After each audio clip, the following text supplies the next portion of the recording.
Very good morning leaders.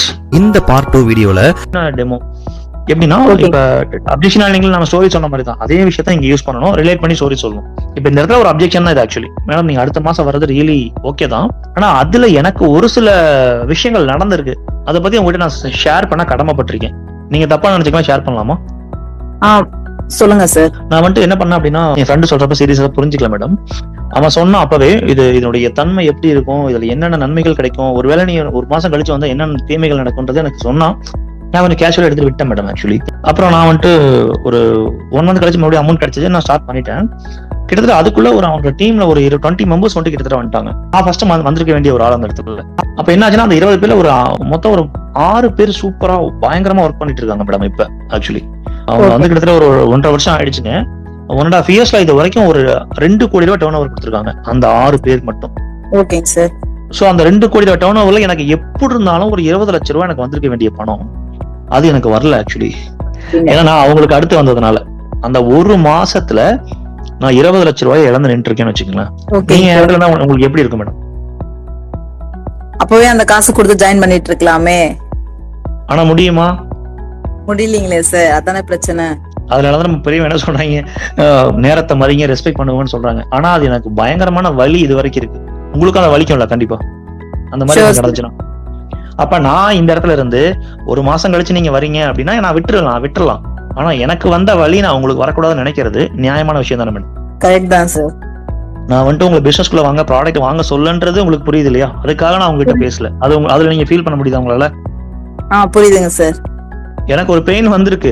So அப்ப அந்த pain உங்களுக்கு வரக்கூடாதுன்னு நினைக்கிறேன். இதுதான் என்னுடைய நோக்கம். நான் உங்ககிட்ட பேசுறதுக்கான காரணம் இதுதான். இது உங்களுக்கு கிளியர் தானே madam? Okay sir, okay sir, நான் ட்ரை பண்றேன் சார். ட்ரை இல்ல மேடம், ஸ்ட்ராங்கா உண்மையிலேயே ஓகே அடுத்த 24 ஹவர்ஸ்ல இந்த அமௌண்ட்டை ரெடி பண்ணி இந்த 10,000 ரூபாய்னால ஓகே நான் அது கண்டிப்பா வரும்னு சொல்ல. ஒருவேளை வந்துருச்சுன்னா அதை மறுபடியும் நம்மளால ஒண்ணுமே பண்ண முடியாது. சோ அப்ப இந்த 10,000 ரூபாய் அப்படின்றதுனால அது நடந்துடக்கூடாது நான் நினைக்கிறேன். சோ அடுத்த 24 ஹவர்ஸ்ல சீரியஸா இதை வந்துட்டு அரேஞ்ச் பண்றதுக்கு நீங்க 100% முயற்சி பண்ணுவீங்களா? டெடிகேட்டிவா பண்றேன் சார். மேடம் ஸ்ட்ராங்காவே இல்லையே வார்த்தை. நீங்க மிஸ் பண்ணது வந்து நாங்க எடுத்துக்க பாக்குறேன் சார். நான் ஓகே இப்பதான் வந்துட்டு நீங்க அவருக்கு கைடன்ஸ் கொடுக்கணும். இப்ப சீரியஸ்னஸ் அவருக்கு வந்திருக்குமா? Yes sir. நான் எங்கேயாச்சும் இப்ப பொருளை வாங்க சொல்றேன், இப்ப ரெடி பண்ணுங்க, அரேஞ்ச் பண்ணுங்க, ஆஃபர் இருக்கு அந்த மாதிரி சொன்னா இல்ல இல்ல சார். எந்த அளவுக்கு அவங்க வந்துட்டு தூங்கவே மாட்டாங்க. ஆக்சுவலி அந்த 10,000 ரெடி பண்ணணும்ன்ற ஒரு அந்த அளவுக்கு ஒரு ஃபீலை கொடுப்போம். ஆனா எங்கேயுமே நீங்க ரெடி பண்ணுங்க அமௌண்ட்டை, நீங்க வந்துட்டு ரெடி பண்ணிட்டு வாங்க, அப்படி பண்ணுங்க இப்படி பண்ணுங்கன்னு சொல்ல மாட்டோம். ஓகேங்க சார். எப்பவுமே நீங்க பண்ணுங்கன்னு சொல்லக்கூடாது, ப்ராடக்ட் வாங்கன்னு சொல்லக்கூடாது, ஐடி போடுங்கன்னு சொல்லக்கூடாது. இந்த எதுவுமே சொல்லாம அவங்க வகையிலே சொல்ல வைக்கணும். அதான் கான்செப்ட். இப்ப நீங்க அதான் பண்றேன்னு சொன்னீங்க இல்லையா? அதுக்குதான் அந்த ஸ்கில்ஸை யூஸ் பண்ணணும். அதாவது ஸ்டோரி சொல்றது, ரிலேட் பண்றது, க்ளோசிங் எடுக்கிறது, கொஸ்டின் கேட்கறது. ஓகே மேடம், அது பண்ண நமக்கு வரும். சோ இப்போ நான் உங்களுக்கு கைட் பண்ண ஸ்டார்ட் பண்றேன். இதோட முடிஞ்சானு கேட்டா கிடையாது, இனிமேட்டு தான் சேல்ஸ் க்ளோசிங்கே ஸ்டார்ட் ஆகும். ஸ்டார்ட் பண்ணலாமா? ஓகேங்க சார். ஓகே மேடம், இப்ப நான் ஒரு ஃப்ரெண்டா, ஒரு நண்பனா, இல்ல ஒரு சகோதரனா என்னால நான் எப்படி, எனக்கும் அந்த கஷ்டம் இருந்துச்சு மேடம் ஸ்டார்டிங்ல. நான் எப்படிலாம் அரேஞ்ச் பண்ணி ரெடி பண்ணி அந்த விஷயத்துக்குள்ள வந்தனோ அதெல்லாம் நான் உங்களுக்கு கத்துக் கொடுக்கணும்னு நினைக்கிறேன். சோ அதே மாதிரி உங்க கூட இருந்து அந்த பணத்தை அரேஞ்ச் பண்றதுக்கு என்னெல்லாம் சப்போர்ட் பண்ண முடியுமோ அதுக்கும் நான் ஹெல்ப் பண்ணணும்னு நினைக்கிறேன். நீங்க அதுக்கு ஒத்துழைச்சீங்க அப்படின்னா அதுக்கு நீங்க ஒத்துழைப்பீங்களா மேடம்? ஷூரா? ஓகே சார், பார்க்கலாம் சார். இல்ல பார்க்கலாமா இல்ல ஒத்துழைப்பீங்களா? ஏதாச்சும் டவுட் இருந்தா சொல்லுங்க, தயவு செஞ்சு தப்பா எடுத்துக்காதீங்க, சொல்லுங்க. சார் நீங்க சொல்றது எனக்கு சாட்டிஸ்ஃபேக்ஷன் இருந்தா அதுல நம்ம பண்ணிக்கலாம் சார். என்ன சாட்டிஸ்ஃபேக்ஷன் இருக்காதுன்னு நினைக்கிறீங்க மேடம்? கொஞ்சம் ஷேர் பண்ண முடியுமா? என்ன சாட்டிஸ்ஃபேக்ஷன், என்ன தயக்கம் அதுல இருக்குன்னு சொல்லுங்க, ஓபனா சொல்லுங்க. நான் எனக்கு அந்த மாதிரி தயக்கம் இருந்துச்சுன்னா அதுக்கு எப்படி அதுல கிளாரிட்டி எனக்கு கிடைச்சதோ அதை நான் உங்களுக்கு சொல்றேன்னா உங்களுக்கு ஓகேனா நீங்க பண்ணுங்க, ஒன்னும் ப்ராப்ளம் இல்ல. என்ன தயக்கம் இருக்கு?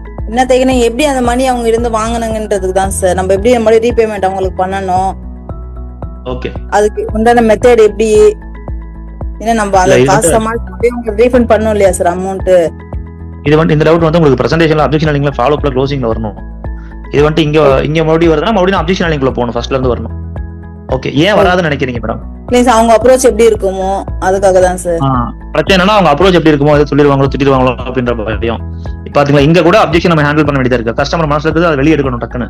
அப்ப அதை அப்படி ரிலேட் பண்ணி சொல்லி க்ளோஸ் பண்ணணும். ஓகே மேடம், எனக்கும் அந்த மாதிரி தயக்கம் இருந்துச்சு மேடம், பிரச்சனை இருந்துச்சு. என் ஃப்ரெண்ட் எனக்கு வந்து ஒரு சில சப்போர்ட் எல்லாம் பண்ணி கைட் பண்ணி ஹெல்ப் பண்ணா. சோ அதே விஷயத்தை நான் உங்களுக்கு சொல்லி கொடுக்குறேன். அது உங்களுக்கு ஓகேனா நீங்க கண்டிப்பா பண்றதுக்கு ரெடியா இருக்கீங்க, கரெக்டா? Okay sir. ஓகே, இங்க எடுத்த உடனே வந்துட்டு ஒருத்தர் போய் பணம் கேக்குறீங்கன்னா எடுத்த உடனே அவங்க மூஞ்சி அடிச்ச மாதிரி வேணாம்னு சொல்லுவாங்க, என்ன வேணா நடக்கிறதுக்கு வாய்ப்பு இருக்குங்க. சோ ஒண்ணு எப்படி அவங்ககிட்ட கேட்கணும்னு நான் சொல்லி கொடுக்குறேன், அது நீங்க அப்ளை பண்ண முடியுமா? ஓகே சார், பண்ணலாம் sir. Month 1, month 2, month 3, month 4 madam. ஒரு 6 மாசம் டைம் நம்ம கேட்டுக்கலாம் இதுல. சோ இப்ப 6 மாசத்துல ஒரு 10,000 ரூபாய் இந்த இன்கம் இந்த பிசினஸ்ல சம்பாதிக்க முடியுன்ற ஹோப் உங்களுக்கு ஃபர்ஸ்ட் இருக்கான்னு கொஞ்சம் ஷேர் பண்றீங்களா? பண்ணலாம் சார். இதுல நம்ம பிசினஸ்க்குள்ள வந்துட்டா கண்டிப்பா ஷுவர் பண்ணிடலாம் சார். நான் பண்ணலாம். இல்ல அதுதான் சொல்லுங்க. டவுட் இருந்தா சொல்லுங்க. நீங்க உண்மையா உழைக்கிறீங்க அப்படின்ற பட்சத்துல உண்மையிலுமே அந்த 10,000 ரூபாய் இன்கம் எடுக்க முடியுமா இல்லையா? எடுக்கலாம் சார். ஷோர் சார், எடுக்கலாம் சார். இப்ப நீங்க இவ்வளவு சொல்லிருக்கீங்க சார், கண்டிப்பா பண்ணலாம் சார். நான் எங்கேயுமே வந்துட்டு அதை எடுக்க முடியும்னு ஒரு வார்த்தை கூட சொல்ல மாட்டேன். நல்லா கவனிக்கிற லீடர்ஸ், நீங்க நிறைய பேர் கமிட்மெண்ட் கொடுத்து மாட்டிக்கிறீங்க. கமிட்மெண்ட் எங்கேயுமே கொடுக்கறது, ஏன்னா அது நம்ம கையில கிடையாது. நம்ம வந்துட்டு ஹெல்ப் பண்ண தான் முடியும், சப்போர்ட் பண்ண முடியும், என்ன வேணா பண்ணலாம், பிரசன்டேஷன் கொடுக்கலாம், க்ளோஸ் பண்ணலாம், ஃபாலோ பண்ணலாம். ஆனா வேலை செய்யறது யாரும் செய்யணும்? அவங்க தான் செய்யணும். அப்ப அவங்க கிட்ட தான் அந்த பொறுப்பை ஒப்படைக்கணும். அப்ப 6 மாசம் நீங்க சின்சியரா உழைச்சிங்க, கஷ்டப்படுறீங்கன்னா இந்த 10,000 ரூபாய் சம்பாதிக்க முடியுன்ற நம்பிக்கை உங்களுக்கு இருக்கு இல்லையா? Yes sir.